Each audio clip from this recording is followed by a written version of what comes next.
Good morning, good afternoon, good evening, according to your time zones. Ladies and gentlemen, esteemed viewers and legal specialists, it is truly an honor, a privilege to welcome you to this groundbreaking event, the introduction of Legalized Education, a game changer in Bangladesh legal education landscape. I'm Osman Gani Tuhin, the founder of Tuhin and Partners, and I am thrilled to be your host for today's festivities. As advocates of Supreme Court of Bangladesh, we understand the dynamic nature of the legal profession, and today we embark on a journey that exemplifies innovation, adaptability, and a commitment to excellence. Before we dive into the heart of these events, let me take a moment to express my admiration for the driving force behind legalized education, none other than Barrister Tasnuva Shelley. Her journey, expertise, and passion for transforming legal education have laid the foundation for an initiative to redefine how we approach learning in the legal field. Today's lineup is nothing short of stellar. We have the visionary Barrister Tasnuva Shelley, who needs no introduction, and together we will unravel the potential, the impact, and the future of legalized education holds. Barrister Tasnuva Shelley's legal journey spans over 18 years, showcasing her commitment to the pursuit of justice and legal excellence. As an advocate of the Supreme Court of Bangladesh, she began her career as a litigator, practicing in both district and High Court division. Her journey took a significant turn when she assumes the role of head of chambers at Justicial Legal Mind, a global law firm based in Banani, Dhaka. Barrister Shelley is a believer in change driven by technology and innovation, and her dedication to promoting tech-based legal learning solution is evident in her active involvement in various legal associations like Asia Pacific Legal Innovation and Technology Association, International Business Forum of Bangladesh, Bangladesh Association of Software and Information Services. Adding to her list of accolades, Barrister Tasnuva Shelley was recently honored with the Outstanding Legal Tech Interns Award at the TechLaw.Fest, September 2023 in Singapore by the Asia Pacific Legal Innovation and Technology Association. The recognition solidified her commitment to leveraging legal tech to revolutionizing the legal sector in Bangladesh. Her unwavering dedication was further highlighted when legalized education emerged as the winner during the Legal Tech Pitch Night on October 26, 2023, surprising competition from Melbourne, Australia, and LA, California. This victory signifies the global impact of Barrister Shelley's innovative approach to legal education. So without further delay, I invite you to join us on this exciting journey, ask questions, engage in the conversation, and collectively embrace the dawn of a new era of legal education in Bangladesh. So welcome everyone. Welcome. Hello, Barrister Tasnuva Appa. How are you doing? I am good, Tuhin. Thank you so much for your very nice and kind introduction, and especially focusing on the importance of innovation in the legal field, which is so much needed in our country at this point. Okay. So our first question is legalized education represents a significant innovation in legal education. Could you share that inspiration behind creating Bangladesh's first online legal education platform, and how do you envision it shaping the future of legal learning in our country? Tuhin, actually, this did not happen in one night. It's been a journey of few years. Actually, this happened when I was living in California. I was working for Google right before COVID, And you cannot be in the Bay Area, in the Silicon Valley, which is the hub, and not think about tech. Even though I'm a legal professional, I have realized that, how law and technology has merged um, almost everywhere. A conference in Stanford called Codex actually opened my eyes, because at that point in time I was doing an MBA, and I realized that it was my third master's degree, and I have a combination of law, tech, and business. And it was time for me to give back to the legal community of Bangladesh, because with my expertise, I thought it was my responsibility to do so, to promote legal technology. And Bangladesh being so rich in terms of tradition, we follow the British legal system.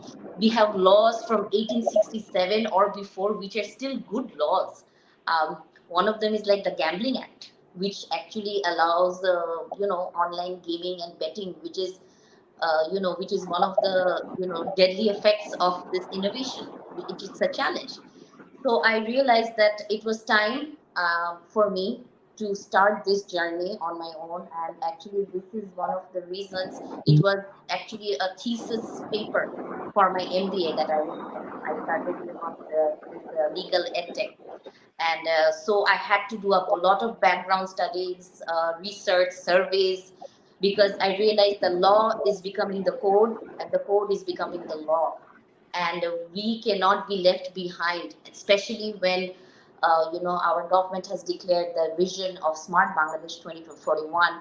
So unless the legal sector joins this journey, we will be left behind, and we will be facing a lot of challenges. So I decided to actually leave my life in California, move back. I moved back last year in August, and created this app. And I started with legal education at first, because I thought educating right now is the first step. I wanted to create a generation of lawyers, which in a few years' time will actually create legal technology themselves and start coding themselves. And that is my vision, and that is why I started that.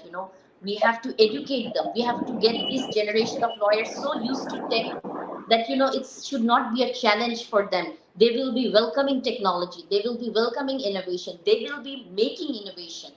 So I have a long-term plan on how we want to approach universities and combine IT students and law students together, so that they can come up with innovations like this. And that is where Legalized will head next.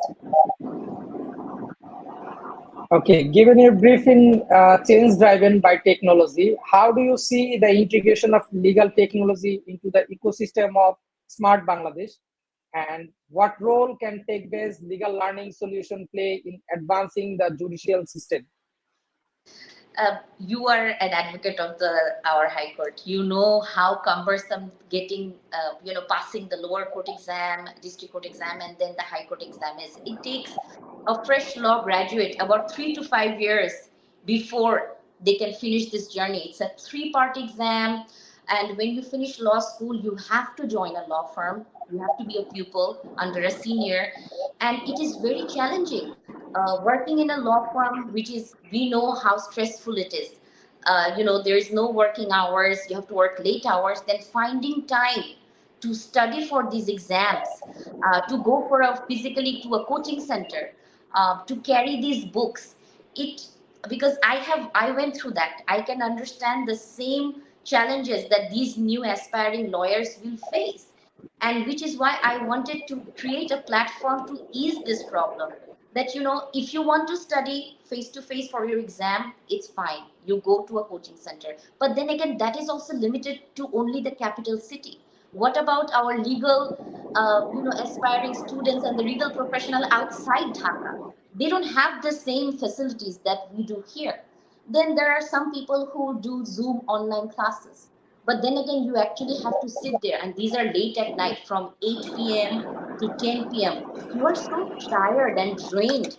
It really takes all the energy, and you start thinking, did I do the right thing choosing legal profession? A lot of people actually study law and then don't pursue law because they find it so challenging. but I want these students to find passion and carry on this legal journey, because it is the most interesting, and so that they can early on decide whether this is the path for them. And legalized learning app will make things very easy for them. You can learn anytime, anywhere, depending on your mood and your convenience. You can save money, you can save time. You are not having to carrying all the books with you. The black letters laws are in the app, so it's like you're walking, you're preparing for your exam all the time, not just a week before the exam. Every time you put on your headphone, you're driving, you can listen to it in your Bluetooth. You're doing some other chores at home, you put your headphone, you can listen to the lectures. You can do live MCQs on your phone, which means you will know the answer right away. You don't have to wait for something to end. So the more you practice, we know the more you get better. And the first stage is passing the MCQ, uh, and then you do the written, and then you do the viva. So a lot of people, 40, 50,000 applicants sit for the MCQ exams, and by the end we already see there are only almost 50%, only 40% survive and make it to the next level. And by the end of it, only 2 to 3,000 people are enrolled as advocates. So the rest of those applications will be sitting for the exam again. How many times are you going to pay for these tuitions? How many times are you going to go and start studying? People get frustrated. So for all these reasons, to ease the pain, because I went through that myself when I wanted to take leave to study, um, it was frowned upon that you don't get access to leave because you're just a new pupil, you're an intern. Who gives you? You're not entitled to any kind of leave. So I wanted to, like I said, I wanted these is aspiring lawyers to enjoy this profession and also learn at the same time. And by making learning easy and convenient and flexible was my goal. Well, I can recall my bar exam days. Okay, so our next question is, the transition into the online education often comes with challenges. So what obstacle did you encounter in establishing legalized education, and how did you overcome them to ensure the platform's success and effectiveness? First of all, I am a tech enthusiast, but I am not a coder. Okay, I am not a tech person. I cannot make an app myself. So the first challenge was to find somebody who understood my concept, and you with use of technology was able to merge it and bring it to the way it is brought today. So finding the right tech partner was like a challenge, somebody who would understand the need, the demand, somebody who would understand that yes, it will be beneficial, there is a market, there is a need. Because you see, this is a niche market, the legal sector. It's not an educational platform for the whole masses. It's focused on the legal community, on the aspiring lawyers, on local businesses, and existing legal professionals like us. Because unlike other countries, we don't have the continuous legal education requirement.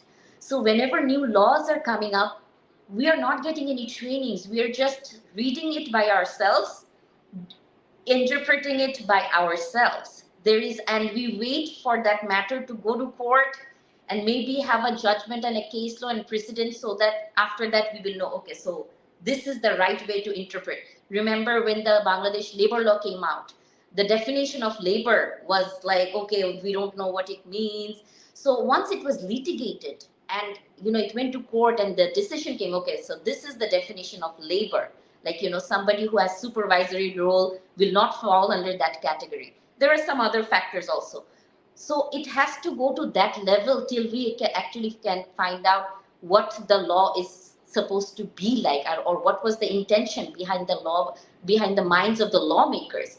So if we have some educational options so that we can integrate ourselves with privacy laws, data protection laws, with cyber laws, and there everything is blockchain technology, how that can help the legal industry. So we don't have anything focused for the lawyers. So we are actually, we're self-taught. We are being self-taught, but these concepts are new. Like, like in other countries, they require, it's mandatory for every professional to, earn credits and keep themselves updated. We don't have such thing, which is why I want to produce this platform, so that even people like us who are already in the, like you, who are already in this profession, we can keep ourselves updated with the trends that's happening, and with the speed that we are moving from digital economy to smart economy. We cannot be left behind. The lawyers need to catch up with them. The Digital Security Act is there from 2018, but till date we don't have a judgment which will define what is e-transaction. The Evidence Act was actually amended only last year to include digital evidence. So there is a long way to go, but I want us as professionals to be ready to litigate, so that if that is how the legal system in Bangladesh will work, that we have to litigate it, get a judgment, and then that will become a precedent that will have to be followed, then we have to do it. And I think the one of the most motivating factor for me that this is the right time was during COVID. We had virtual court in Bangladesh, and that blew my mind. I was like, I don't think even Dr. Kamal Hussein, when he was writing the constitution, thought that this day will ever come when there will be virtual courts in Bangladesh. So I think we have set the ground. We need few more people like you, like me, to give this bit of a push, so that even the judiciary will catch up in no time. We just need few people believing in this innovation, in the fact that, change with innovation, law and technology, they're all should be going hand in hand, and that is the only journey towards achieving the smart vision for our Bangladesh by 2041.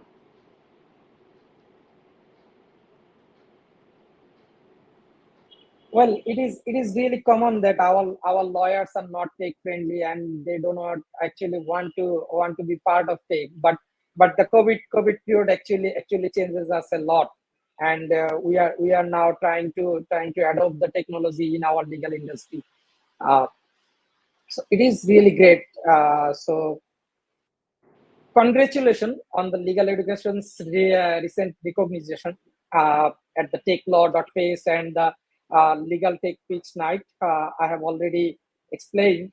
So, can you elaborate on the significance of this award and how they validate the app's potential to revolutionize the legal education sector in Bangladesh and beyond? As you are also, your firm is also the global focus firm, so I hope that you will go beyond uh, from Bangladesh with your legalized apps also. So what is actually your vision for the global sector? Well, like I said, the global sector is already has advanced itself a lot in terms of legal technology, and we are actually just starting our journey. So I think this is a good platform, because for the first time, somebody represented Bangladesh in the Tech Law Fest, which has been happening for the last 3-4 years. For the first time in the legal pitch night in Australia, like, these are all very highly developed economic countries, and where law and regulations are very highly you know respected by the citizens, and the regulators are quite strong in terms of how they regulate the industry and the digital economy. And when these economies and from these countries, when they hear Bangladesh for the first time, and I'm competing with another startup from Australia, from California, USA, and these kind of gives you the chills that, oh my God, the fact that I'm just there with them and actually winning that and getting that global recognition kind of gives you self motivation. Because I think in Bangladesh, I even spoke to you at first when we met, when I came back last year, that this was something that I wanted to do. how to take, because this was a risk, because this industry and this market did not exist, it was a risk. So I think the recognitions from the from global countries, like Singapore is, like I said, it's a very rich country, but then again it also has it's also, the legal sector is also very rigid in terms of change. Singapore Law Academy, they're highly enriched. So I think partnering with them, getting into the ecosystem with them, getting in their radar, kind of gives us that benefit that we can learn from them, we can adopt, we will not make the same mistakes that they have made, we will actually do it right the first time, because we are kind of, a lot of countries have already welcomed legal technology into their economy, and we haven't. So we can learn from them, they're all ready to support us, and actually they're saying that we hope these recognitions help you, start a conversation. And that is exactly what we're doing. uh, I think these kind of recognitions have kind of pushed this topic, because we kind of need to create awareness, we kind of need to we get people to understand the need for it. Only then we will be successful in having more and more people interested and working in this field of legal technology. Okay, so we actually have lot of examples from all over the globe. So what actually inspires you actually? What actually inspires you to build the app for the aspiring lawyers actually? Like I said, I was one, and I was lucky that I finished all my lower court and high court exam in one go. But I have seen my colleagues, a lot of my colleagues who did not, and I saw how they struggled. They were such a good lawyers in terms of, like, knowing the rules and everything, but they did not have the license, because these exams, as every year, if even if 40 or 50,000 applications are submitted to the bar council, by the end of it only 2 to 3,000 lawyers are injected in the economy. For other reasons, we will not inject more than 2 to 3,000 lawyers in an economy in a year. So what happens to the rest of the 35 students? There are over 200 public and private law universities all over Bangladesh. So if we have 200 universities, and in one classroom you're supposed to have 50 students, you can do the math and imagine how many people graduate every year. How many aspiring lawyers graduate every year? So if this app can actually help them be on track and not give up on the hope that, okay, if I have to start, I have to pass, then I cannot do my internship or my job, then I might as well not do it. They get demotivated and not pursue legal career at all.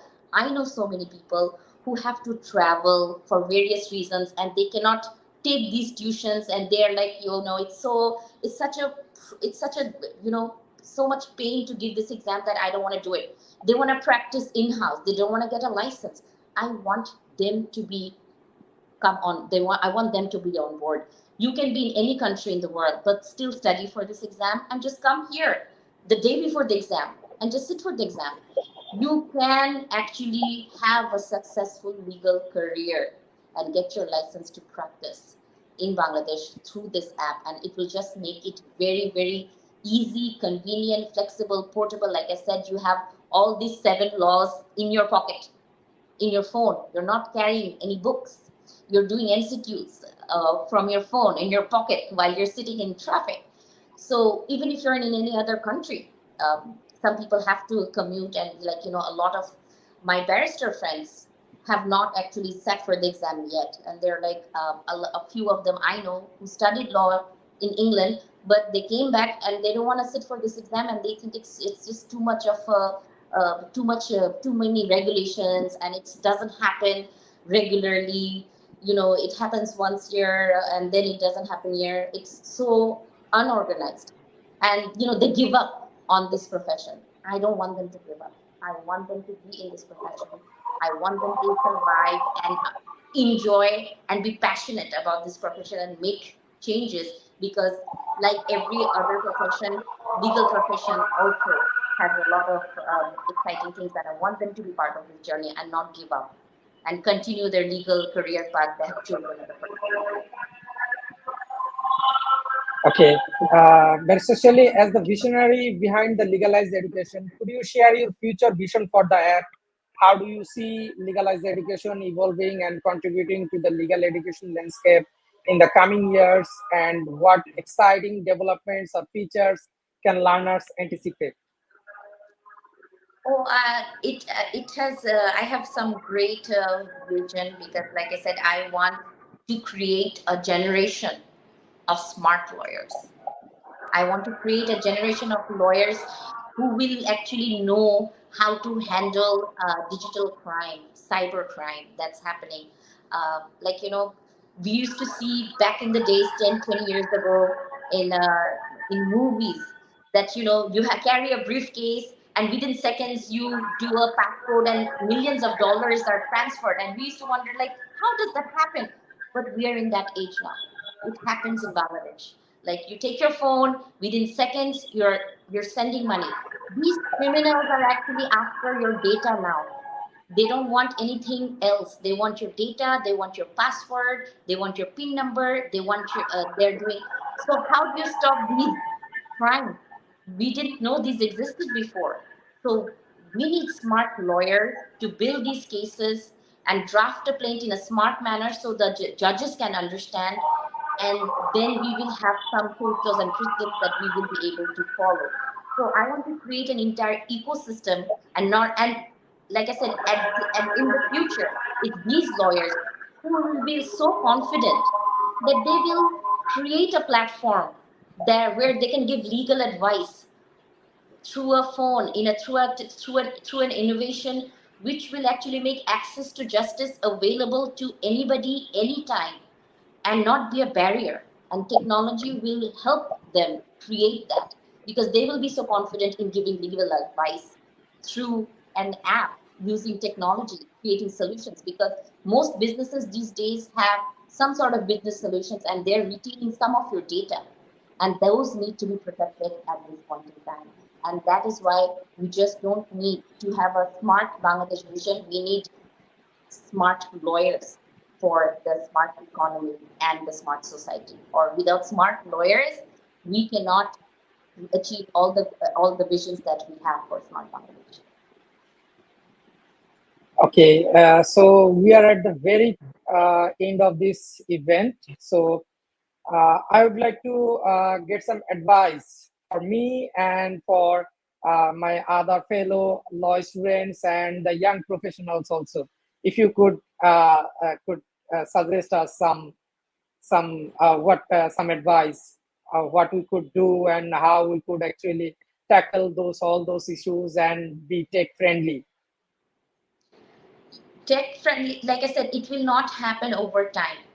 It comes with practice and usage. So if we start this generation, I just recently saw a survey from Lexis where they were saying how in-house lawyers, like law firms, how welcoming are they towards generative AI to help them give legal service to their clients.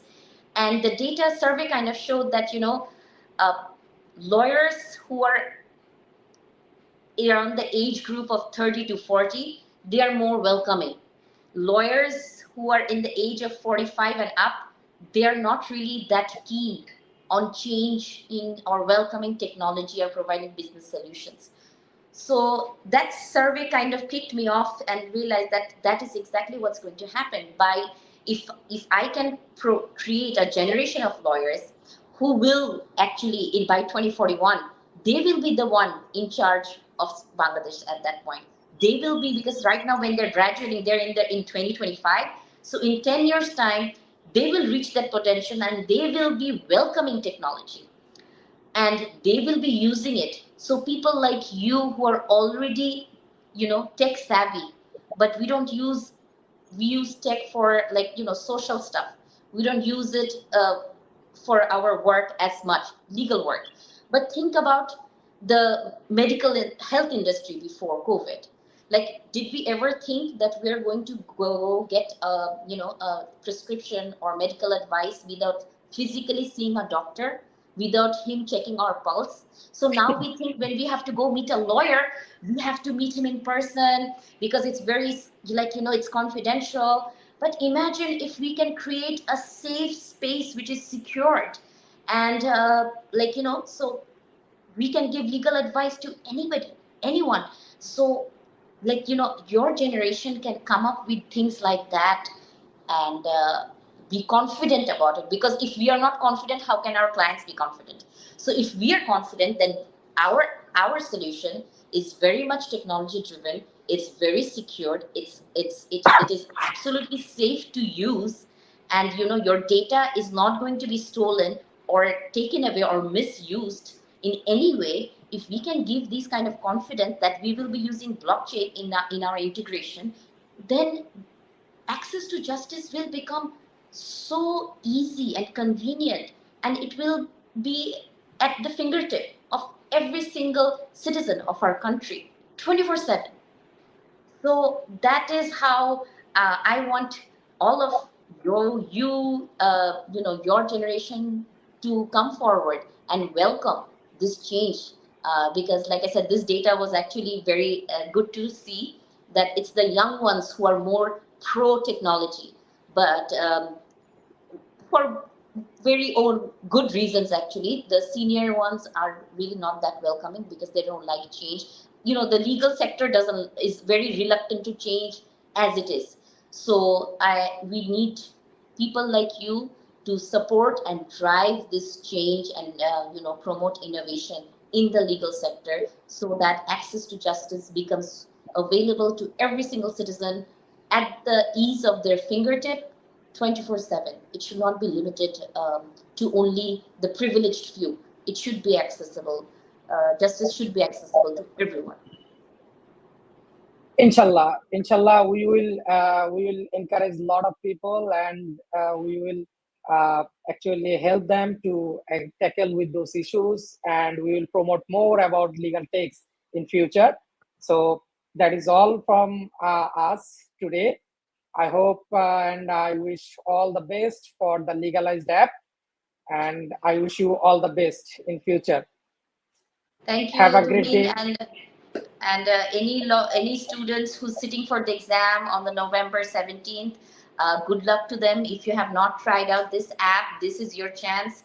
It has amazing features. It has audio lectures, MCQs. It has model tests to give you the exam-like feel, like how you have to finish each MCQ in a particular time. So these exams, practice model tests, are actually timed that way. So some people get nervous on the day of the exam. They do so well at home, they know everything, but on the day of the exam, they get nervous. And the best feature of my app is that, it's in dual language, which is one of a kind. Even the books are not available in two languages. So, which is the best way to learn, even in Bangla and English, even if you want to, improve your English. So I focus this and I prioritize all the legal brothers and sisters outside Dhaka who don't have access to actually proper tuition or coaching. So these are all particularly addressed to you and all of my fellow lawyers who studied law, but they did not get their license because they thought studying and sitting for this exam is a lot of pain. So to ease that pain, this app is exactly for you. So if you have not downloaded it, it's one fraction of a cost. It's probably just one lunch somewhere in a restaurant. That's the price you're going to have to pay. So if you have not seen it, please download it, subscribe to it, and use it and give us feedback, because I obviously have passed my exams. It's created for this generation, so it is for you guys. So I hope you all enjoy it and encourage other people who know is sitting for that exam to try out this app. And thank you, Tuhin, for having this chat with me. It was wonderful. Lastly, just would you like to announce the discount you are providing for the upcoming exams? Yeah, it's actually 20% discount is ongoing right now.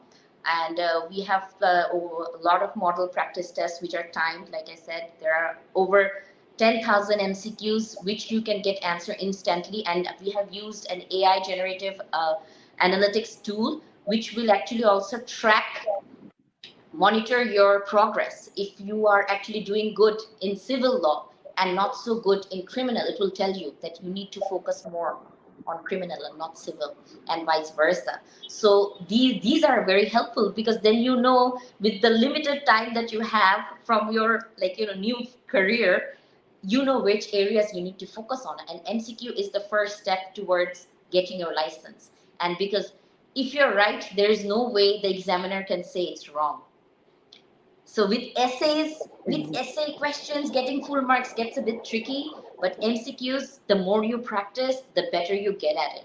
So that is my advice, and it's right now. It was originally priced at 3,000. We have 20% discount going on, so it's only 2,400. Like I said, it's probably just the price of having lunch somewhere.